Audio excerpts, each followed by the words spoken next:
In the recent update, we just received the brand new Jester Tower. In this video, I'll be showcasing every single stat of every single level and giving my opinion on how good it is. Before I continue, do me a favor, hit that like button and subscribe to join the Blue Head Mafia. It helps me out a lot and I really appreciate it. Also, if you want to talk to me, suggest videos, or maybe even be in one, consider joining the Blue Head Mafia Discord. It's a great time and I hope to see you there.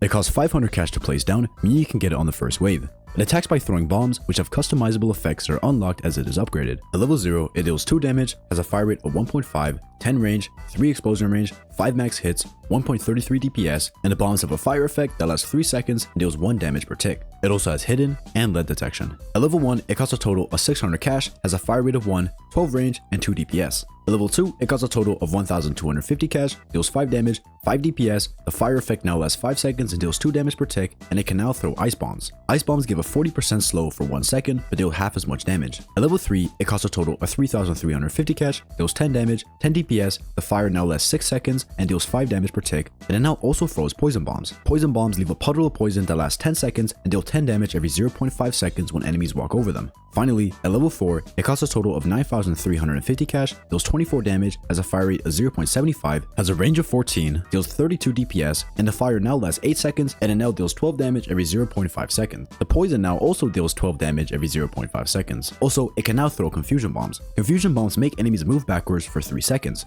but after that, there's a 12-second cooldown before they can be confused again. These bombs deal half as much damage. At this level, for each bomb, you're able to choose a different effect, allowing you to mix and match combinations. It also has a placement limit of 8, which is surprisingly a lot. Overall, this tower seems extremely strong. First of all, because it costs 500 cash, it can actually do really well in the early game. On follow mode, it can solo 5 waves by itself at level 1 for a total of 600 cash. That's pretty good, especially considering it's a support and DPS tower. In terms of stalling, the combination of a 40% slow and the ability to make enemies move backwards is absolutely insane and makes this possibly one of the best stalling towers in the game. And in terms of DPS, the poison and fire allow it to deal a ridiculous amount of damage against crowds of enemies. Let's say it's hitting 3 enemies at once. With the fire and poison buff equipped, the bombs will deal a total of 96 DPS, the fire will deal a combined DPS of 72, and the poison will deal an extra 72 DPS as well. That's a potential DPS of 240 for a total of 9,350 cash. That's a value of 25.6 DPS per 1k spent, which is absolutely insane.